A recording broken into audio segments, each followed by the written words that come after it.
ఇడ్లీ పిండితో 4 రకాల టిఫిన్‌లు చేసుకోవచ్చు. అందులో ఇప్పుడు మీకు ఒక 2 రకాల టిఫిన్‌లు చూపిస్తాను.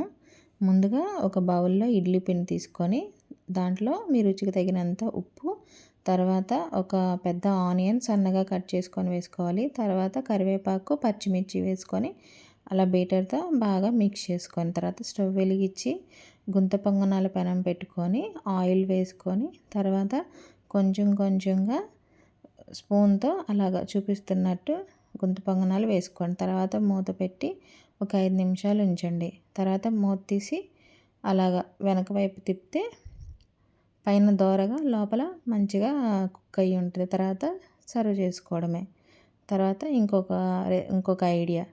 సో, పక్కన ఒక కళాయి పెట్టుకొని ఆయిల్ వేసుకొని అదే పిండితో ఇడ్లీ బ్యాటర్ అలా సెట్ దోసలాగా వేసుకొని ఒక 5 నిమిషాలు ఉంచి దోరగా అలాగా మంచిగా కరకరలాడుతూ కాలిద్ది. తర్వాత ఇంకంతే ప్లేట్లోకి తీసుకొని సర్వ్ చేసుకొని ఒక పిండితో 2 రకాల టిఫిన్లు తయారీ అయిపోయినట్టే. గుంత పొంగనాలు సెట్ దోశ రెడీ. నా ఛానల్ని సబ్స్క్రైబ్ చేసుకొని నన్ను ఫాలో అవ్వండి మరిన్ని ఇలాంటి వీడియోస్ కోసం.